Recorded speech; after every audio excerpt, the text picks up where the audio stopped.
نحمده ونصلي ونسلم على رسوله الكريم أما بعد فأعوذ بالله من الشيطان الرجيم بسم الله الرحمن الرحيم الحمد لله رب العالمين الرحمن الرحيم مالك يوم الدين إياك نعبد وإياك نستعين اهدنا الصراط المستقيم صراط الذين أنعمت عليهم غير المغضوب عليهم ولا الضالين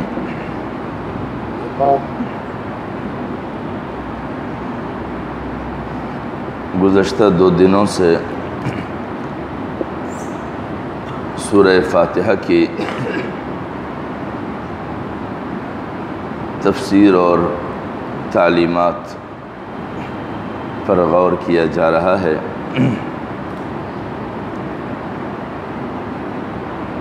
سورہ فاتحہ کے جس طرح دیگر کئی نام تھے، فاتحۃ الکتاب، ام الکتاب، سورہ شفا، اور اسی طرح سورہ اساس بھی ہے، اور سورہ اساس دو لحاظ سے، ایک اس لحاظ سے کہ تمام قرآن کی بنیاد اسی صورت پر ہے، اس صورت کو ابتدا میں لایا گیا ہے،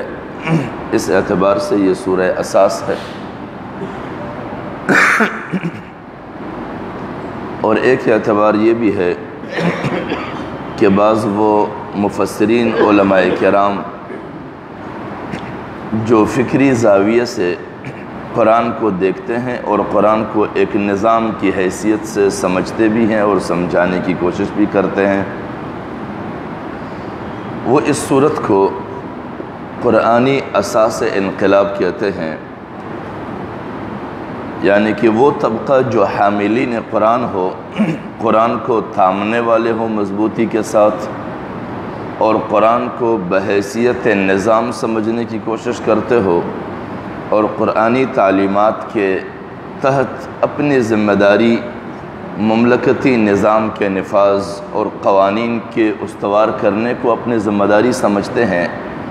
ان کے لیے سورہ فاتحہ اساس انقلاب ہے، یعنی جو تبدیلی وہ اپنے گرد و پیش میں قرآن کے ذریعے لانا چاہتے ہیں، وہ عملی تبدیلیاں ہوں، وہ قانونی تبدیلیاں ہوں، وہ آئینی تبدیلیاں ہوں، ان تمام تر چیزوں کے لیے جو نظریے کی بنیاد رکھا جاتا ہے، اس نظریے کے لیے سورہ فاتحہ اساس کی حیثیت رکھتا ہے، بنیاد کی حیثیت رکھتا ہے۔ اگر کسی نے بھی کہیں پر قرآنی تبدیلی لانے ہو انتظامی حوالے سے، قانونی اور آئینی حوالے سے، تو اس نے سب سے پہلے اپنے آپ کے لیے سورہ فاتحہ کو بنیاد بنانا ہوگا، کیونکہ قرآنی اساس انقلاب کے تحت سورہ فاتحہ ہی ہے جو انسان کے نظریے کی بنیاد ڈالتا ہے، انسان کے عقیدے کی بنیاد ڈالتا ہے، اور انسان کے لیے فکر کی بنیاد ڈالتا ہے۔ لہٰذا بات ہوئی تھی اس طبقے کے لیے جو طبقہ اپنے آپ کو تبدیلی نظام کا اساس سمجھتے ہیں، بنیاد سمجھتے ہیں، اور اپنی ذمہ داری سمجھتے ہیں، ان کا ابتدائی عقیدہ ہوگا کہ وہ تعریفات کو شخصیات کے لیے نہیں اللہ کے لیے مختص کرے گا، کیونکہ شخصیات اور انسانوں میں جتنی صفات پیدا ہوتے ہیں وہ اللہ رب العزت کی پرتو ہوتے ہیں، ان کے اثرات ہوتے ہیں، ان کی علامات ہوتے ہیں اللہ کی ذات کی۔ بہرحال انسان خود ان صفات کا حامل نہیں ہوتا، اللہ چاہتا ہے تو وہ بہتر صفات کا مالک بنتا ہے، لہٰذا حقیقی بنیادوں پر شخصیات تعریف کے نہیں، اللہ ہی تعریفات کے حقدار ہیں، اور اس کی بنیادی وجہ یہ ہے کہ وہ پرورش کرتا ہے تمام عالم کی، اور اس بنیاد پر کرتا ہے کہ دنیا میں وہ رحمان کو بنیاد بنا کر اور آخرت میں رحیم کو بنیاد بنا کر مالک یوم الدین اللہ رب العزت کو اس لیے بھی تعریف کا حقدار بنایا جائے کیونکہ ایک دن ایسا ہے جس نے انصاف کرنا ہے ان لوگوں کے ساتھ جن کے ساتھ ناانصافی ہوئی ہے، اور جزا دینا ہے ان لوگوں کو، سزا دینا ہے ان لوگوں کو جنہوں نے معاشرتی زندگی میں ناانصافیاں کی ہے لوگوں کے ساتھ۔ اور جو لوگ یہی تصور اور عقیدہ رکھتے ہیں ان کا لامحالہ ذہنیت یہ بنتی ہے کہ زندگی کی گزر بسر میں وہ قانون اور محور اس چیز کو بناتے ہیں کہ ایاک نعبد، ہم تیری ہی بندگی کرتے ہیں، کسی اور کی کوئی اطاعت نہیں کریں گے، صرف تیری ہی بندگی کریں گے۔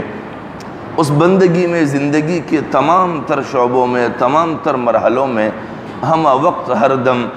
تیری ہی رضا کے لیے سوچتے رہیں گے کہ ہمارے ہر قدم میں تیری رضا کیسی ہو۔ وَإِيَّاكَ نَسْتَعِينُ، اور اس بندگی کے تحت جتنی بھی مراحل سے اس کی گزر ہو، ہر مرحلے میں وہ اللہ ہی کی مدد چاہے، کسی اور کی مدد نہیں۔ اب مدد چاہنے کے بعد انسان کے لیے راہ کی ضرورت ہے کہ اس نے کس راہ پر چلنا ہے۔ راہ ایک اعتبار سے تو آدمی جس راستے کو لے یہاں سے کہیں تک پہنچنا ہے، اور ایک اعتبار سے راہ کا مقصد یہ ہے کہ اس کی زندگی کی گزر بسر اور چلنے کے لیے ضابطہ کیا ہو۔ لہٰذا یہاں پر اہدنا الصراط المستقیم کہ ہمیں سیدھی راہ دکھا، خدایا ہم پر سعادت کی سیدھی راہ کھول دے، یعنی جس راستے کا ہم نے تہیہ کیا ہے، ہم نے جس راستے پر چلنا ہے تیری بندگی اور تیری مدد کے ذریعے سے، وہ راستہ ہم پر کھول دے۔ اب اس راستے کی ضرورت کیوں پڑتی ہے؟ راستے کی ضرورت اس لیے ہے کہ جب تک زندگی کے لیے باقاعدہ ضابطے کا تعین نہ ہو اور ضابطے کا تعین نہ کیا جائے یا کسی ضابطے کو چنا نہ جائے، تو نہ چننے کی صورت میں انسان ایک ضابطے کے تحت زندگی نہیں گزارتا بلکہ انسان لاقانونیت کے شکار ہو جاتا ہے۔ وہ اس لاقانونیت کے ذریعے سے اپنے آپ کو بھی نقصان سے دوچار کرتا ہے، اور جس معاشرے میں رہتا ہے اس معاشرے کو بھی لاقانونیت کے شکار کرتا ہے، کیونکہ انسان کو اللہ رب العزت نے ایسا پیدا کیا ہے کہ وہ اجتماعیت کے ساتھ رہتا ہے۔ وہ جس معاشرے میں رہتا ہے تنہا نہیں رہتا، اس میں لاتعداد انسانوں کے بیچ اس کو رہنا ہوتا ہے، اور اس رہن سہن کے اندر انہوں نے اپنی ضروریات کی تکمیل کرنی ہوتی ہے، ان کے اپنے مقاصد بھی ہوتے ہیں۔ لہٰذا ان ضروریات اور مقاصد کے تکمیل کے لیے کہیں ایسا نہ ہو کہ وہ دوسروں کے حدود کو پلانگ جائے، اور اپنی ضرورت کے تکمیل کے لیے دوسروں کی ضروریات میں وہ حائل ہو جائے، وہ رکاوٹ نہ بنے۔ لہٰذا اس لاقانونیت سے بچنے کے لیے اس کے لیے راستے کی ضرورت ہے، ضابطے کی ضرورت ہے۔ اور یہ رابطہ اور ضابطہ جو ہے اور قانون، یہ دو اعتبار سے لازمی ہے۔ یہ عقل اور نظر کی بنیاد پر بھی لازمی ہے، اور یہ تاریخ اور تجزیے کے اعتبار سے بھی لازمی ہے۔ عقل اور نظر کے اعتبار سے اس لیے کہ انسان کے لیے اگر راستے کا تعین نہ ہو تو کبھی وہ کس جانب چلے گا، کبھی وہ کہاں چلے گا۔ انسانوں کے درمیان کبھی وہ ایک چیز کو اصول بنائے گا، کبھی دوسرے چیز کو اصول بنائے گا، آئے روز اس کے اصول تبدیل ہوتے رہیں گے، اور وہ اصول اس لیے نہیں کہ لوگوں کے فائدے کے لیے، بلکہ اپنے ذات کے فائدے سوچ کر وہ قانون کی تبدیلیاں کرتا رہے گا۔ اس قانون کی تبدیلیوں میں وہ خود تو اپنے آپ کے لیے کئی سارے وسیع دائرہ بنا لے گا، یا پھر اپنے ہم نواؤں کے لیے بہت سارا وسیع دائرہ متعین کر لے گا، لیکن اپنے اس دائرے اور اپنے ہم نواؤں سے باہر وہ دوسرے انسانوں کے لیے معاشرے کو جہنم بنا دے گا۔ اور ایک اور زاویہ یہ بھی ہے کہ عقل اور نظر کے لحاظ سے صراط مستقیم کیسا ہے؟ صراط مستقیم ایسا ہے کہ معاشرے میں شریعت نے وہ چیزیں جو انسان کو اختیار کرنی چاہیے ہے، یا وہ انسان جو فطرت کے مطابق ہو، یعنی پیدائش سے جو مزاج اللہ نے انسان میں رکھا ہے اسی مزاج کو لے کر وہ پرورش پائے، معاشرتی آلودگیوں سے اس کی فطرت متاثر نہ ہو، تو اس انسان کے لیے وہی چیز بہتر وہ سمجھتا ہے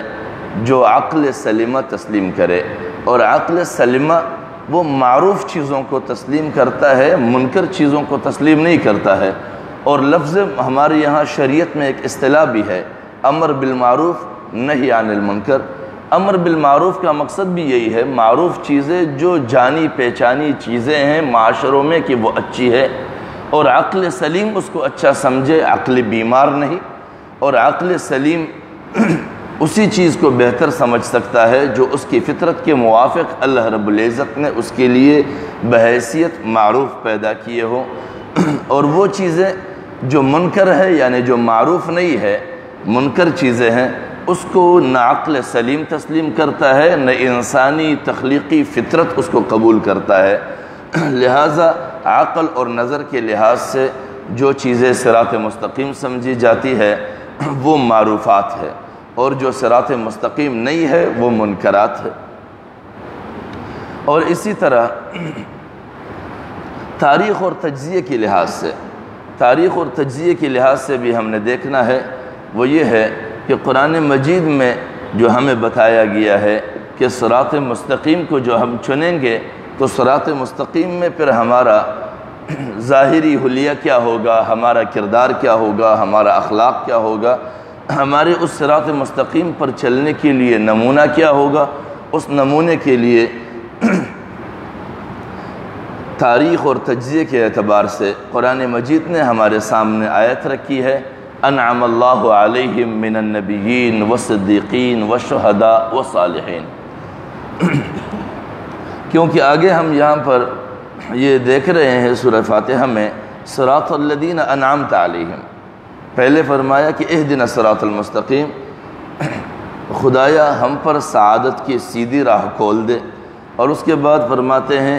صراط الذین انعمت علیہم، وہ جو ان لوگوں کی راہ ہوئی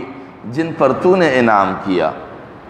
اب اللہ رب العزت نے جن پر انعام کیا ہے اس کو تاریخ اور تجزیے کے لحاظ سے دیکھیں تو قرآن مجید نے ہمیں بتایا کہ انعم اللہ علیہم من النبیین والصدیقین والشہداء والصالحین، کہ وہ لوگ جس پر اللہ رب العزت نے انعام کیا ہے وہ چار طبقے ہیں۔ ایک انبیاء کرام کا طبقہ ہے، والصدیقین اور صدیقوں کا طبقہ ہے، والشہداء شہداء کا طبقہ ہے، والصالحین اور صالح لوگوں کا طبقہ ہے۔ اب یہاں پر نبی کے طبقے کا تعین کرنا ہے کہ نبی کا طبقہ کیا ہے۔ نبی وہ ہے جو اللہ رب العزت کے جانب سے انسانی معاشروں کے اصلاح اور اسے انسانی فطرت کے مطابق چلانے کے لیے رہنما بنا کر بھیجا جاتا ہے، اور وہ تمام تر انسانوں کے لیے زندگی کے گزر بسر کے لحاظ سے استاد کی حیثیت رکھتے ہیں، اور اس کے اتباع میں انسان فلاح پاتا ہے اور اس سے سرکشی پر انسان ہلاکت کے گھاٹ اترتا ہے، اور اللہ کی زیادہ سے زیادہ قربت پانے کی بنیاد پر اللہ رب العزت نے اسے چنا ہوتا ہے۔ انسانیت میں سے سب سے زیادہ اللہ کے قریب لوگ جو انسانیت کے رہنمائی کا ذریعہ بنتے ہیں وہ انبیاء کرام ہیں۔ والصدیقین دوسرا طبقہ جو ہماری انسانی معاشرے کے لیے نمونہ ہے، جو صراط مستقیم پر چل کر صدیقین کا لقب پاتے ہیں، وہ بنیادی طور پر یہ ہے کہ تعلیمات کے اخذ کرتے وقت جب تعلیمات ملتے ہیں معاشرے میں مختلف قسم کے، ان تعلیمات کو لیتے ہوئے جو تعلیم انسانی فطرت کے موافق ہے اور اللہ رب العزت نے ان کے لیے انبیاء کرام کو چنا ہے، وہ تعلیم جب انسانیت کے سامنے آتا ہے اس تعلیم کو بلا چون و چرا تسلیم کرتے ہوئے اس پر چلنا اور اسی کے لیے ہر کسی کے سامنے تصدیق کرنا، یہ لوگ صدیق کہلاتے ہیں، کیونکہ وہ اپنی حقیقی سچائی پر فطرت کے مطابق قائم ہوتے ہیں۔ وہ شہداء اور تیسرا طبقہ ان لوگوں کی ہے جو گواہی دیتے ہیں، جو ان تعلیمات کی بنیاد پر گواہ بن جاتے ہیں۔ عام طور پر لفظ شہید کو ایک مخصوص معنی میں لیا جاتا ہے، اور وہ اس معنی میں لیا جاتا ہے کہ جو بندہ میدان میں لڑ کر اس دنیا سے چلا جاتا ہے اسی کو ہی شہید کہا جاتا ہے، جبکہ لازماً ایسا نہیں ہے کہ صرف وہی شہید کہلائے گا، جبکہ بنیادی طور پر حقیقی معنوں میں شہید گواہ کو کہا جاتا ہے، اور وہ جو اللہ کے راہ میں حقیقی بنیاد پر سچے قوانین کے مطابق قربانی دے کر دنیا سے چلے جاتے ہیں، اسے بھی ایک اعتبار سے شہید کہا جاتا ہے، کیونکہ وہ اپنے آپ کا نذرانہ پیش کر کے اس مقصد کو سچا ثابت کرتے ہیں اپنے کردار کے ذریعے سے، اس لیے اس کو بھی شہید کہا جاتا ہے۔ لیکن لازمی طور پر لفظ شہید سے یہی مراد لینا کہ وہ کسی مقصد اور کسی راہ میں اس دنیا سے رخصت ہوا ہے اس لیے اس کو شہید کہا جائے گا، ایسا نہیں، کیونکہ قرآن مجید میں 126 مرتبہ لفظ شہید آیا ہے، اور وہ لفظ شہید کہیں پر بھی کسی گوشے میں بھی اس راہ میں رخصت ہو جانے اور فوت ہو جانے والے کو نہیں کہا گیا ہے، بلکہ وہاں پر قرآن مجید میں 126 مقامات پر صرف گواہی ہی کے معنی میں ہے۔ البتہ دوسرے معنی میں احادیث ہے، لیکن اس احادیث کا بھی اگر حقیقی معنوں میں تعبیر کیا جائے تو حقیقی معنوں میں وہاں پر بھی گواہی ہی مراد ہے، کیونکہ جب وہ کسی دشمن کے مقابلے میں حقیقی ضابطے کے مطابق، ایسا نہ ہو کہ عقلی ضابطے کے مطابق جذبات کی بنیاد پر کسی راہ کا انتخاب کیا جائے اور اس راہ پر لڑ کر وہ دنیا سے رخصت ہو اور پھر اس کو شہادت کا تمغہ پہنایا جائے، جس طرح کہ ہمارے اس خطے میں بھی ہوتے رہے اور دنیا کے دیگر گوشے میں بھی ہوتے رہے۔ جہاد کے نام پر کئی سارے تنظیمیں ترتیب دی گئی، جہاد کے نام پر گروہ تیار کیے گئے، اور انہوں نے انسانیت کے ساتھ میدان میں اتر کر وہ حشر کیا انسانیت کا کہ روئی زمین پر لفظ مسلمان کے تحت یاد کیے جانے والے انسان پر دہشت گرد کے لیبل لگائے گئے، اور انہوں نے لڑائی کے لیے کوئی قرآنی ضابطے کو برقرار نہیں رکھا، جو اس کے جی میں آیا انسانوں کو مارتے رہے، قتل کرتے رہے، اور ایسے قتل کرتے رہے کہ اگر کہیں پر ان کے ہاتھ کچھ چڑھ گئے، کچھ لوگ ان کے ہتھے چڑھے، تو وہ اپنے مامورین کو کہتے کہ تم قتل کرتے رہو، ہم اس کے بارے میں قانونی کتاب دیکھتے رہیں گے۔ لہٰذا جب قتل کیے گئے اس کے بعد قانونی کتاب دیکھنے کا کیا فائدہ؟ ہمارے مملکت میں بھی ایسے ہوتے رہے کہ عدالتوں میں کیس چلتے رہے، لوگ مر گئے، اور اس کے مرنے کے کئی سال بعد فیصلہ ہوا کہ فلاں شخص بری ہے، اس پر کوئی جرم نہیں ہے، جبکہ وہ شخص مارا جا چکا ہوتا ہے۔ لہٰذا ایسا کوئی قانون کے تحت اگر کوئی مرتا ہے تو اس کو شہید نہیں کہلایا جائے گا۔ شہید بھی اگر کہلایا جائے تو وہ اس بنیاد پر ہو کہ وہ قرآن کے قانون اور ضابطے کے مطابق کسی میدان میں ہو اور اس کے لیے تمام تر شرائط اور قیود پیش نظر ہو، کیونکہ ہمارے یہاں نماز ایک فردی عبادت ہے، ایک انفرادی عبادت ہے۔ اس عبادت کے لیے انسان کو اندرونی اور بیرونی تمام تر شرائط سے گزر کر نماز کے تحت آنا ہوتا ہے۔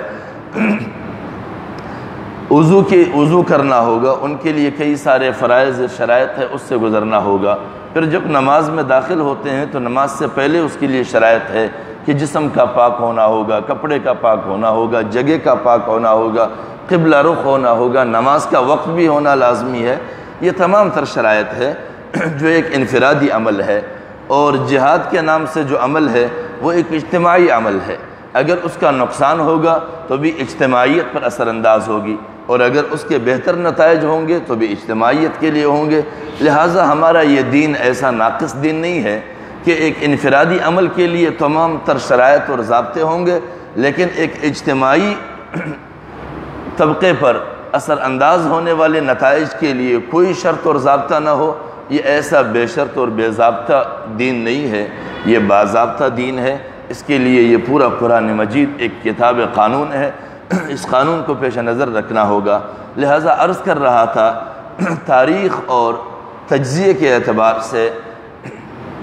صراط مستقیم پر چلنے والے اور وہ لوگ جن پر انعام اللہ کا ہوا ہے، ان طبقوں کا تذکرہ ہو رہا تھا۔ ایک ہے انعم اللہ علیہم من النبیین، نبی انبیاء کرام اور صدیقین، شہداء، جو گواہی دیتے ہوں ان نظاموں کے بارے میں اور ان پروگراموں کے بارے میں جو ایک شخص لے کر چلا ہو معاشرتی زندگی کے لیے اور انسانوں کی بھلائی کے لیے۔ چوتھا طبقہ صالحین ہے۔ صالحین وہ طبقہ ہے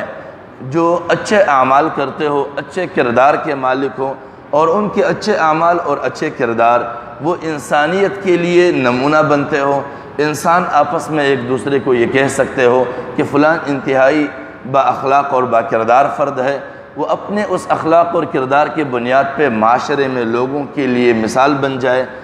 وہ صالحین طبقہ ہے۔ اور وہ اس لیے انعام یافتہ ہے صالح کہ وہ معاشرے کی آلودگیوں اور بیماریوں سے اپنے آپ کو دور رکھتا ہے۔ یہ بھی اللہ کا انعام ہے کہ کوئی کسی کو ایذا نہیں پہنچاتا، کوئی کسی کو تکلیف نہیں پہنچاتا، کوئی کسی کے لیے شر کا ذریعہ نہیں بنتا، وہ اپنے لیے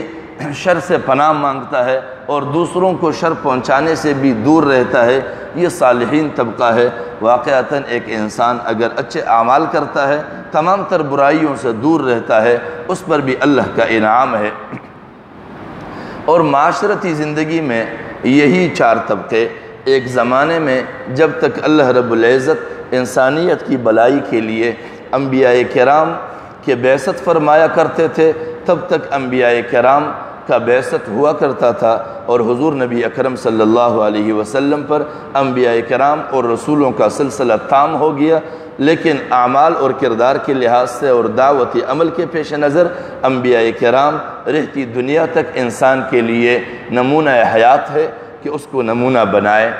اور اس کے بعد انبیاء کرام کے ساتھ وہ لوگ جنہوں نے اس کے دعوت اور اس کے پیغام کی تائید کی ہے، وہ سچے کہلائے، وہ صدیقین کہلائے، اور جو اس راہ میں اس کے ساتھ رہے اور گواہی دیتے رہے ان کی حقانیت کے، وہ شہداء کہلائے، یا پھر ان کے ساتھ اس دعوتی عمل کے ضابطے اور نظام کو برقرار رکھنے، اس کے بچاؤ کے لیے وہ اپنے جان کی قربانی دے کر میدان میں اترے تھے، وہ بھی شہداء کہلائے۔ اور وہ لوگ جو اس دعوت کے ذریعے سے اپنے آپ کو استوار کر گئے، اپنے آپ کو ایک ضابطے کے مطابق لائے گئے، وہ صالحین کہلائے گئے۔ لہٰذا یہی چار طبقے اللہ رب العزت کے انعام یافتہ ہے۔ اور اس کے بعد بھی اور اس دور میں بھی جو لوگ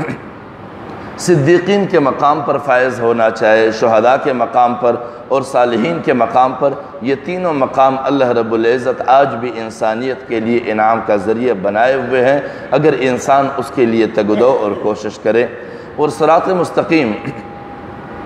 ایسا راستہ ہے کہ اس راستے پر چل کر انسان نے لازماً اللہ تعالی ہی سے ملنا ہے، کہیں اور نہیں بھٹک سکتا۔ لیکن اس راستے پر یہ بھی ایک مسئلہ ہے کہ اسی راستے پر چلتے ہوئے انسان کو شیطانی کردار اور شیطانی ہتھ کنڈوں سے بے فکر نہیں ہو جانا چاہیے، کیونکہ شیطان کو جب اللہ رب العزت نے راندہ درگاہ کیا اور جنت سے نکال باہر کیا اور اس کو مردود قرار دے دیا اور اپنے انعامات سے محروم کر دیا، اور وہ علمی فیوزات جو ایک زمانے میں شیطان سے تھے ان سب سے محروم کر دیا، تو شیطان نے ان تمام تر انعامات اور ساری چیزوں سے محروم ہوتے ہوئے انسان کو صراط مستقیم کا راہی اور اسی راہ مستقیم کا داعی اور اسی پر آنے والے پیغام اور پروگرام کے امین دیکھتے ہوئے اس حسد کے بنیاد پر اعلان کیا، جو اعلان سورہ اعراف کے اندر آیت نمبر 17 میں ہے، جس میں وہ کہتے ہیں قال فبما اغویتنی لاقعدن لهم صراطک المستقیم۔ اس پر ابلیس نے کہا چونکہ تو نے مجھ پر راہ بند کر دی تو اب بھی ایسا ضرور کروں گا، تیری سیدھے راہ سے بھٹکانے کے لیے بنی آدم کے طاق میں بیٹھوں گا۔ یعنی وہ شیطان بھی سیدھے راہ پر بیٹھ کر انسانوں کو گمراہ کرنے پہ تلا ہوا ہے۔ اب جب وہ صراط مستقیم پر ہی بیٹھ کر لوگوں کو گمراہ کرے گا تو پھر صراط مستقیم کے حوالے سے ہمیں کچھ غور کرنا ہوگا کہ صراط مستقیم کے ساتھ ہمارے مروجہ معاشروں میں کس کا واسطہ ہوگا، کیونکہ شیطان صرف جنی نہیں ہے، اس میں انسی شیاطین بھی ہے، کیونکہ اللہ رب العزت بھی فرماتے ہیں کہ عدواً شیاطین الجن والانس، شیاطین الجن والانس۔ اللہ رب العزت نے قرآن مجید میں شیطانی جن اور انسانی جن دونوں کا تذکرہ کیا ہے۔ شیطانی جن تو وہی ہے جس کو اللہ رب العزت نے اپنے تمام تر مہربانیوں اور نعمتوں سے راندہ درگاہ کیا، اسے مردود قرار دے دیا، اور انسی شیاطین وہ ہے جو مستقلاً شیطانی خیالات اور شیطانی افکار اور شیطانی خواہشات کی تکمیل پر اپنی زندگیاں بسر کرتے ہیں، وہ مستقل انسی شیاطین یا شیاطین کے معاونین بن جاتے ہیں۔ پھر ان کے لیے یہ لازمی نہیں ہے کہ وہ شکل و شباہت اور شکل و صورت سے بھی بالکل ایسے ہوں کہ ہم سے الگ تھلگ ہو، کردار میں بھی ہم سے الگ تھلگ ہو، ظاہری صورت میں بھی ہم سے الگ تھلگ ہو، کیونکہ اس نے صراط مستقیم کو چنا ہے لوگوں کو گمراہ کرنے کے لیے۔ جب صراط مستقیم کو چنا ہے تو کم از کم اسے صراط مستقیم پر آگاہی بھی لازم ہے، کیونکہ اگر اس کو صراط مستقیم کا پتہ نہ ہو تو وہ صراط مستقیم پر بیٹھ کر کیسے گمراہ کرے لوگوں کو۔ لہٰذا ہمارے معاشروں میں دو قسم کے لوگ ہوں گے، ایک وہ ہوں گے جو ویسے ہی اس راستے پر ڈالتے ہوں گے جو شیطانی راستے ہوں گے، اس کے شکل و شباہت اور ان کے مقاصد اور پروگرام اس کا صراط مستقیم سے کوئی لینا دینا نہیں ہوگا، نہ ان کے داعیوں کا اسلام سے کوئی لینا دینا ہوگا، نہ دین سے کوئی لینا دینا ہوگا۔ وہ مختلف شکلوں میں مختلف نعروں کے ساتھ اور مختلف پروگراموں کے ساتھ میدان میں اترے ہوں گے، مقاصد ان کے اپنے ذاتی ہوں گے، لیکن لوگوں کو یہ احساس دلائیں گے کہ ہم تمہارے ہی غمخوار ہیں، تمہارے مقصد کے لیے تمہیں شخصی آزادی دلانا چاہتے ہیں، لبرلزم کے نام سے ہوں گے، تمہیں قومی آزادی دینا چاہتے ہیں، وہ نیشنلزم کے نام سے ہوں گے، تمہیں ہم حقوق دلانا چاہتے ہیں دوسرے قوموں کے مقابلے میں، وہ سوشلزم کے نام سے ہوں گے۔ لہٰذا کئی سارے طبقے ہوں گے، عورتوں کو حقوق دلانے کے نام سے فیمنزم کے نام سے اترے ہوں گے میدان میں، تو یہ بھی شیطانی افکار ہے، اس میں کوئی شک شبہ نہیں ہے۔ لیکن وہ شیطانی افکار جو صراط مستقیم پر بیٹھ کر لوگوں کو گمراہ کرنے والے ہیں، وہ اس شکل و شباہت میں نہیں ہوں گے، وہ بلکہ ہماری ہی شباہت میں ہوں گے، ہمارے ہی شکلوں میں ہوں گے، علماء کی شکل میں ہوں گے، قرآن کو بنیاد بنا کر لوگوں کو گمراہ کریں گے، احادیث کو بنیاد بنا کر لوگوں کو گمراہ کریں گے، لوگوں کو جذباتی بنائیں گے، فرقہ پرستی کی بنیاد پر لوگوں کو آپس میں لڑائیں گے، مذہب کے نام پر لوگوں کو آپس میں لڑائیں گے، جہاد کے نام پر لوگوں کو جذباتی بنا کر انسانیت کے قتل کے اسباب پیدا کریں گے، جبکہ اس جہاد کے لیے قرآنی ضابطے کی قطعاً کوئی لحاظ نہیں رکھا جائے گا۔ لہٰذا ان تمام تر چیزوں کو جو اختیار کرتے ہیں، قرآنی آیات اور احادیث کو جہاد کے نام پر استعمال کرتے ہیں، مذہب کے نام پر، فرقواریت کے نام پر، یہ تمام تر وہ طبقے ہوں گے، اگرچہ وہ انتہائی خوبصورت شباہتوں کے ساتھ ہو، وہ جبہ اور دستار کے ساتھ کیوں نہ ہو، لیکن وہ وہی لوگ ہوں گے لَأَقْعُدَنَّ لَهُمْ صِرَاطَكَ الْمُسْتَقِيمَ کا سہارا لیتے ہوئے انسانیت کو گمراہی کے راہ پر ڈالنے والے۔ اور آگے اللہ رب العزت بھی فرماتے ہیں غیر المغضوب علیہم، ان کی نہیں، یعنی ان کی راہ نہیں جو پٹکارے گئے ہیں، اور نہ ان کی جو راہ سے بھٹک گئے ہیں۔ اب غیر المغضوب علیہم، مغضوب علیہم کون لوگ ہیں؟ مغضوب علیہم وہ لوگ ہیں جو تمام تر حقائق اور دینی تعلیمات کو جانتے بوجھتے اس کے باوجود بھی وہ حقیقت لوگوں پر واضح نہ کرتے ہوں، اور اس سے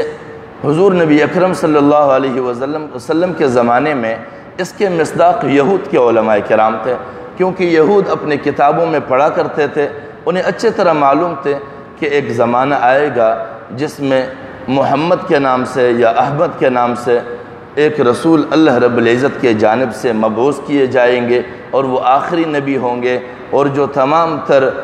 گمراہیوں کو ہدایت میں بدلنے کا ذریعہ بنے گا۔ یہ ساری چیزیں وہ اپنے کتابوں میں پڑھتے رہے، لیکن جب حضور نبی اکرم صلی اللہ علیہ وسلم کی بعثت ہوئی، اور پہلے تو وہ کتابوں میں پڑھ کر اپنے حواریوں کو سنایا کرتے تھے، لیکن جب حضور نبی اکرم صلی اللہ علیہ وسلم کی بعثت ہوئی تو اس کے بعد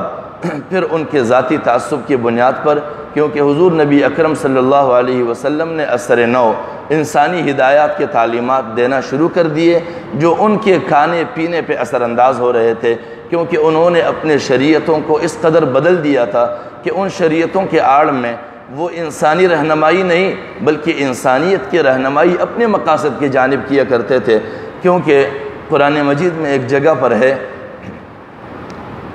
یا ایھا الذین آمنوا، اے ایمان والو، ان کثیرا من الاحبار والرہبان، بلا شبہ بہت سارے ہیں ایسے،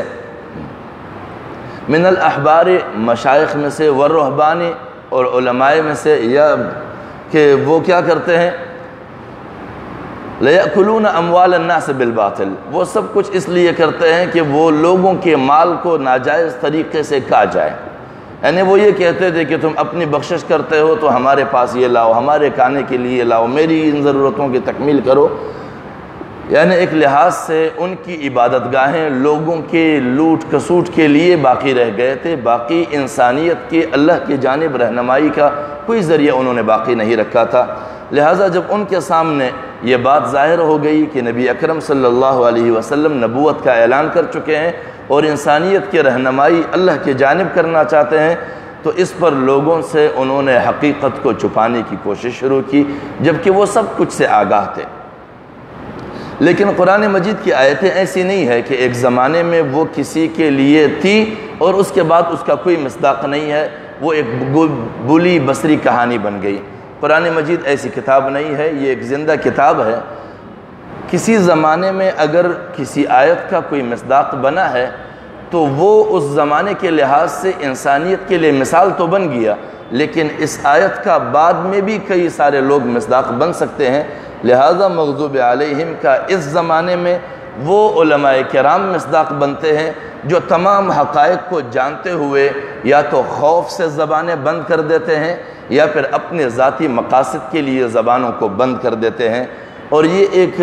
ایک آیت نہیں ہے کہ آپ کے سامنے پیش ہو گئی ہے، اس آیت پر اور بھی دلیل ہے کہ اس سے علماء کرام مراد ہے، کیونکہ ان الذین یکتمون ما انزل اللہ من الکتاب سورہ بقرہ کی آیت ہے کہ اس میں یہ بتاتے ہیں کہ ان الذین، یقیناً وہ لوگ، یکتمون جو چھپاتے ہیں، ما وہ کچھ، انزل اللہ جو اللہ تعالیٰ نے اتارا ہے، من الکتابی کتاب میں سے۔ اب چھپانا کتاب میں سے یہ ایک عام آدمی کا کام نہیں ہے، ان پڑھ آدمی کا، کیونکہ اس کے پاس علم کتاب ہے ہی نہیں تو وہ چھپائے گا کیا؟ لہٰذا اگر کوئی چھپائے گا تو وہ شخص چھپائے گا جس کے پاس علم کتاب ہے، اور علم کتاب جس کے پاس ہے وہ علماء ہے، غیر علماء نہیں ہے۔ لہٰذا مغضوب علیہم سے اس دور میں بھی وہی علماء کرام مراد ہے جو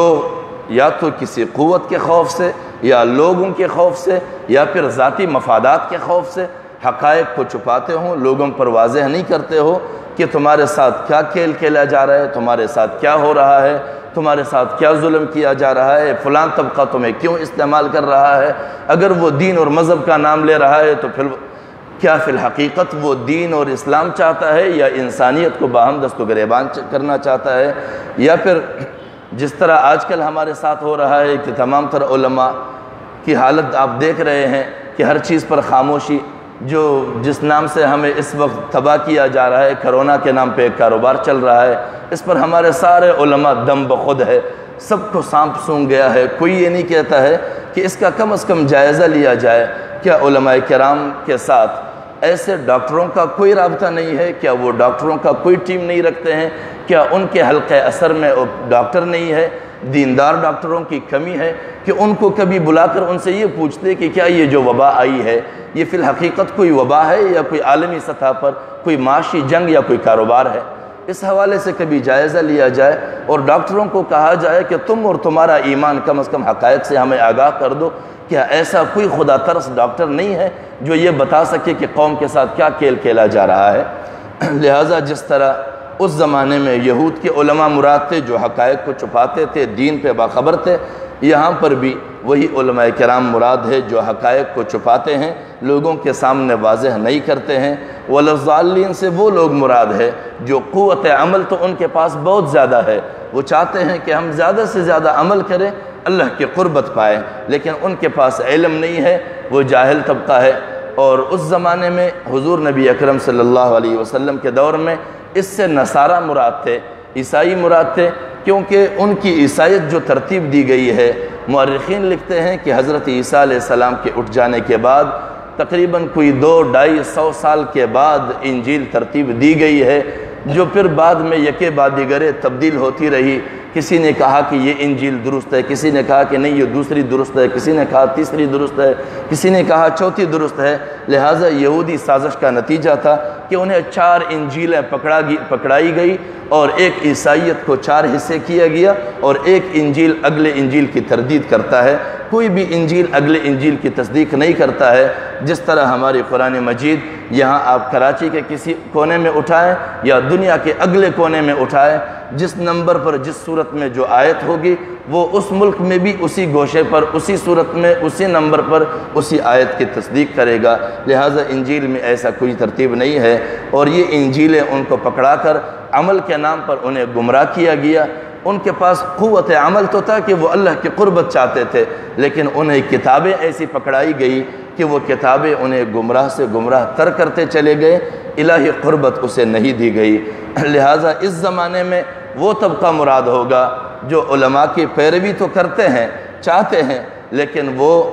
ضالین گمراہ اس وجہ سے ہو گئے کہ وہ خود تحقیق کرنے کی کوشش نہیں کرتے۔ کہتے ہیں کہ یار پھر بھی عالم ہے، پھر بھی بزرگ ہے، پھر بھی شیخ ہے، ہم اس لیے اس کو مانتے ہیں، لیکن ان کی سنی ہوئی باتوں کا کبھی بھی وہ قرآن میں نہ دیکھیں گے، نہ احادیث پر اس کا جائزہ لیں گے، نہ پھر نبی اکرم صلی اللہ علیہ وسلم کی سیرت پر اس کو پیش کریں گے۔ آنکھیں بند کر کے اندھے بہرے بن کر ساری زندگی دوسروں کی انگلی پکڑ کر چلنے والے، ان کو ضالین کہا گیا ہے۔